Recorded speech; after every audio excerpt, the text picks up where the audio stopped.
एक healthy sperm एक conceive के लिए बहुत इंपॉर्टेंट है। नॉर्मली अगर हम आज की डेट में इंडियन मैन या इंडियन मेल बॉडी के बारे में बात करें तो 25 से 40 मिलियन ऑन एन एवरेज उनमें स्पर्म काउंट मिलता है। 5 ऐसे घरेलू उपचार बता रहा हूं जिससे आप अपने स्पर्म काउंट को नेचुरली बूस्ट कर सकते हैं।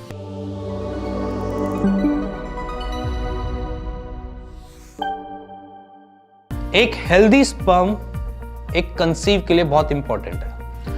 नॉर्मली अगर हम आज की डेट में इंडियन मैन या इंडियन मेल बॉडी के बारे में बात करें तो 25 से 40 मिलियन ऑन एन एवरेज उनमें स्पर्म काउंट मिलता है। और जो हमारा WHO है वो क्या कहता है, वो कहता है 15 मिलियन से अबव होते हैं स्पर्म काउंट तो नॉर्मल होते हैं। बट इनमें भी बहुत सारी अलग अलग रिस्ट्रिक्शंस आए, जैसे कि आपकी मोटिलिटी अच्छी होनी चाहिए, आपकी मॉर्फोलॉजी अच्छी होनी चाहिए और आपके स्पर्म काउंट भी अच्छे होने चाहिए। तो आज C.Fit में मैं डॉक्टर हिमांशु आज आपको सिर्फ और सिर्फ 5 ऐसे घरेलू उपचार बता रहा हूँ जिससे आप अपने स्पर्म काउंट को नेचुरली बूस्ट कर सकते हैं। तो बात करते हैं पहले नुस्खे के साथ। जो पहला नुस्खा है वो है आपका सोना, जिसे स्लीप कह देते हैं। स्लीप आपकी अगर कमजोर पड़ रही है या आपकी स्लीप जो है शॉर्ट है, मान लीजिए अगर आपका जो नींद है वो ड्यूरेशन 4 घंटे का या 5 घंटे का है, तो समझ लेना कि आपके स्पर्म काउंट में प्रॉब्लम आ सकती है। वो क्यों आ सकती है उसका रीजन मैं देता हूँ। एक पैटर्न होता है, अगर हम आज से बचपन से जैसे हम बड़े होते आ रहे हैं तो हम एक कुछ ना कुछ एक टाइम ड्यूरेशन में हमको नींद आती है। नींद आने का मेथड भी यही है कि हमारी बॉडी को फिर से रीस्टार्ट कर पाए। अगर आप स्लीप जाते हो तो इट मीन्स कि वो एक रेस्टिंग पीरियड होता है जहाँ पर हमारे हार्मोन्स, हमारी A to Z जितनी भी चीज़ें हैं, चाहे हमारी इम्यूनिटी, हमारा मेटाबॉलिज्म, हमारी सारी की सारी चीज़ें जितनी भी जो चल रही हैं उनको एक थोड़ा टाइम का रेस्ट मिले और रेस्ट होने के बाद वो अपने पुरानी कंडीशन या पुराने फंक्शंस पे काम करने पे लग जाए।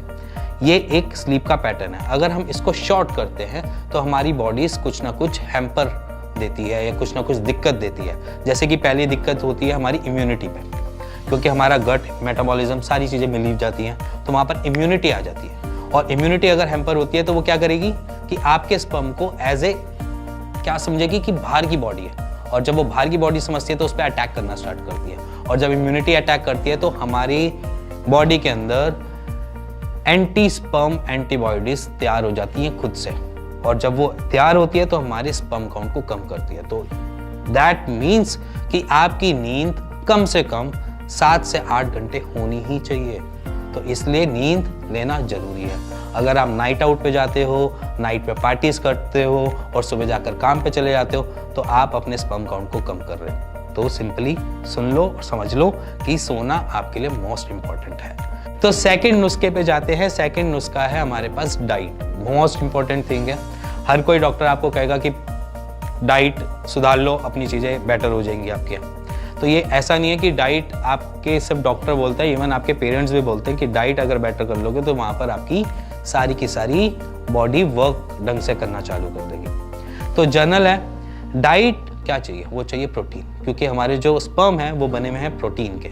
अगर प्रोटीन सफिशिएंट अमाउंट में आपकी बॉडी में जा रहा है तो वो प्रोड्यूस भी ढंग से कर पा रहा है। आपके स्पर्मेटोजेनेसिस, जो स्पर्म को बनाता है, उसको सबसे ज़्यादा रिक्वायरमेंट है प्रोटीन की। और प्रोटीन कहाँ से मिलता है? प्रोटीन वाली चीज़ें खाकर। अलग से तो है नहीं कि अगर अब मैं बोलूँ कि आप सीधा जाकर वे प्रोटीन का डब्बा ले आओ, गलत है, ऐसा नहीं होता। तो आप सिंपल ऐसे वेजिटेबल्स और फ्रूट्स को सिलेक्ट करो जिससे आपको प्रोटीन मिले। अब बात आती है इसमें हमें क्या नहीं खाना। देखो, सबसे पहली चीज़ हमें जो अवॉइड करनी है वो है हमको कार्ब्स। कार्ब्स बेसिकली आपको मोटा करते हैं ना। अगर आप कार्ब्स ज़्यादा खाएंगे तो आपकी बॉडी मोटी की तरफ जाएगी या आप ज़्यादा से ज़्यादा एनर्जी कंज्यूम करोगे। बट अगर आपकी एक्सरसाइज नहीं है, आपकी फिजिकल एक्टिविटी ना के बराबर है, तो वो आपकी बॉडी में डिपोजिशन स्टार्ट करती है। और जब वो डिपोजिशन स्टार्ट करती है तो आपको गेनिंग देती है, आपकी बॉडी गेनिंग कंडीशन में जाती है।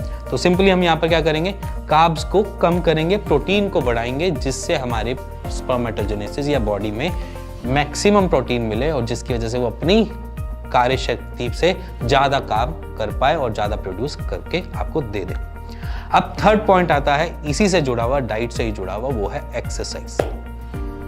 एक्सरसाइज मोस्ट इंपॉर्टेंट थिंग है, सब जानते हैं। अगर आप एक्सरसाइज नहीं करते हो तो इट मीन्स कि आप अपनी बॉडी को कहीं ना कहीं लैक करवा रहे हो, आपके इम्यून रिस्पॉन्सेस को लेकर, आपके मेटाबॉलिक एक्टिविटी को लेकर और साथ साथ आपके गट हेल्थ को लेकर भी। तो एक्सरसाइज करना मस्ट है। एक्सरसाइज से आपकी टेस्टोस्टेरोन भी बूस्ट होता है, उसका अलग रिस्पॉन्ड नहीं है। अगर आप जितना स्वेट आउट करते हो उतना आपका टेस्टोस्टेरोन भी बूस्ट होता है, तो इसीलिए एक्सरसाइज करना मस्ट है। तो आपकी एक्सरसाइज, चाहे आपकी स्ट्रेंथ एक्सरसाइज हो, चाहे आपकी नॉर्मल सिर्फ क्रॉसफिट जैसी एक्सरसाइजेज हो, या सिर्फ एक रनिंग भी हो, वो आपकी बॉडी में रिक्वायरमेंट है, क्योंकि एक्सरसाइज से आपको स्वेट आउट होता है, टेस्टोस्टेरोन बूस्ट होता है, आपके स्पर्म काउंट भी बढ़ते हैं। तो जितना आप स्वेट आउट करोगे उतना आपकी बॉडी टेस्टोस्टेरोन बूस्ट करेगी और उतना ही आपको रिस्पॉन्ड करके देगी आपके स्पर्म को बनाने के लिए। तो अब एक और बात आती है एक्सरसाइज में कि यहाँ पर एक स्ट्रेंथ ट्रेनिंग हो, चाहे आपकी क्रॉसफिट हो, इसके अलावा एक एक्सरसाइज जिसको हम कहें कि आपके स्ट्रेस को रिलीव करे, तो वो है योगा और मेडिटेशन। आपने इसको भी उतना ही सपोर्ट देना है जितना आप स्ट्रेंथ को दे रहे हो, और चाहे आप अपने नॉर्मल क्रॉसफिट को दे रहे हो या रनिंग को दे रहे हो या साइकिलिंग को दे रहे हो, किसी भी एक्सरसाइज को दे रहे हो, उतना ही आपको योगा को इम्पोर्टेंस देनी है। योगा को इम्पोर्टेंट देने का मतलब है कि अपने स्ट्रेस लेवल को कम किया, और जब आपने स्ट्रेस लेवल को कम किया तो आपकी बॉडी कॉर्टिसोल प्रोड्यूस नहीं करेगी। कॉर्टिसोल एक ऐसा हार्मोन है जो आपके स्पर्म को मारता है, तो इसी वजह से अगर कॉर्टिसोल नहीं प्रोड्यूस करवाना, आपने मेडिटेशन या योगा की हेल्प से अपने स्ट्रेस लेवल को कम करना है, जिसकी वजह से आपका कॉर्टिसोल प्रोड्यूस ना हो और आप एक हेल्दी लाइफस्टाइल में एंटर हो जाए। फोर्थ पॉइंट आता है, मे बी शायद आप सब नहीं भी करते होगे, बट फिर भी मेरे को बताना जरूरी है, स्मोकिंग और अल्कोहल। देखो, स्मोकिंग और अल्कोहल में अगर मैं देखता हूँ या समझता हूँ तो क्या डिसएडवांटेज है जो आपके स्पर्म काउंट को मारते हैं। तो सबसे पहला है, अल्कोहल की बात करता हूँ। अल्कोहल बेसिकली अगर देखा जाए तो क्या कर रहा है जिसकी वजह से आपके स्पर्म काउंट कम हो रहे हैं, तो अल्कोहल बेसिकली आपके माइंड के साथ खेल रहा है। माइंड के साथ क्यों खेल रहा है? क्योंकि जब आप अल्कोहल कंज्यूम करते हो तो you are at that place कि जहाँ पर आपको सर घूमना या फिर नशा, जिसे मैं बोलूँ कि नशा होता है। नशा बेसिकली आपका ब्रेन दे रहा होता है, अदरवाइज उसके अंदर कोई ऐसी चीज़ नहीं है, न्यूट्रिशन वैल्यू कुछ नहीं है जो आपकी बॉडी उसको ले रही हो। तो और उसके साथ साथ अल्कोहल आपकी लीवर को भी हैम्पर कर रहा होता है। जहाँ पर लीवर हैम्पर हो रहा होता है वहाँ पर आपकी इम्यूनिटी हैम्पर हो रही होती है, और जहाँ पर आपका ब्रेन बार बार ये कह रहा है कि मेरे को ऐसा चाहिए जिससे मेरा स्ट्रेस रिलीफ कम हो, तो अल्कोहल आपके ब्रेन पे जोर डाल रहा है और आपके हार्मोन्स की, जिससे मैं बोलूँ कि जो पूरा मास्टर ग्लैंड है, पिट्यूटरी ग्लैंड, उसको भी हैम्पर कर रहा होता है। और जब वो पिट्यूटरी ग्लैंड को हैम्पर कर रहा होता है तो आपके टेस्टोस्टेरोन को भी हैम्पर कर रहा होता है, और जब टेस्टोस्टेरोन हार्मोन हैम्पर हो रहा होता है तो आपकी स्पर्म प्रोडक्शन हैम्पर हो रही होती है। तो इसीलिए अल्कोहल आपको बेसिकली स्पर्म काउंट लैक में सहायक है। सहायक किसमें है? स्पर्म काउंट को लैक करने में।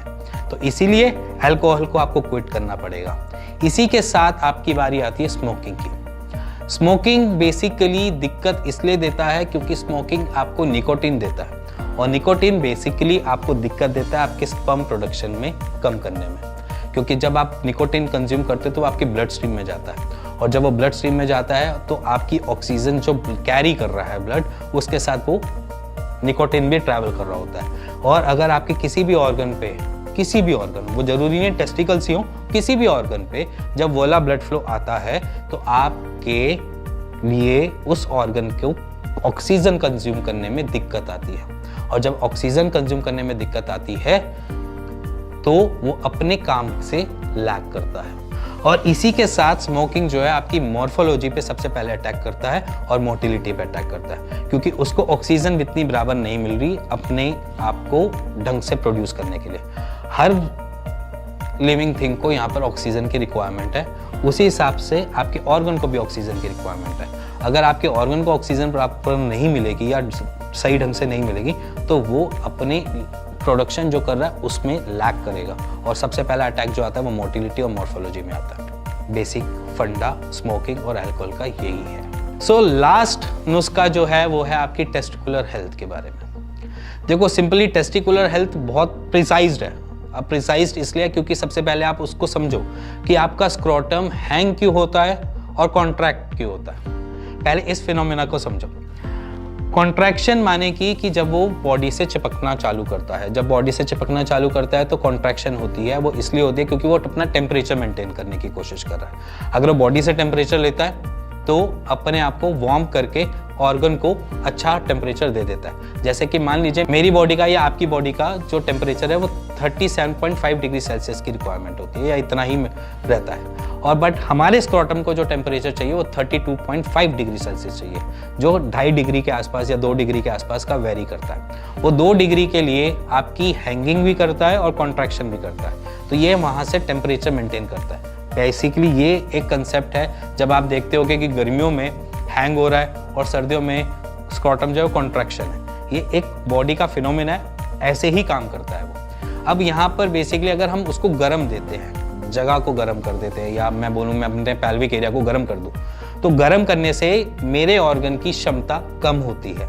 या किसी भी ऑर्गन की, या आप अगर आप हो और आप उसको इतना टेम्परेचर मेंटेन करने का प्रोसेस नहीं दे रहे हो, तो वो आपकी क्षमता, या समझ लो कि आपके टेस्टिस की क्षमता को कम कर देता है।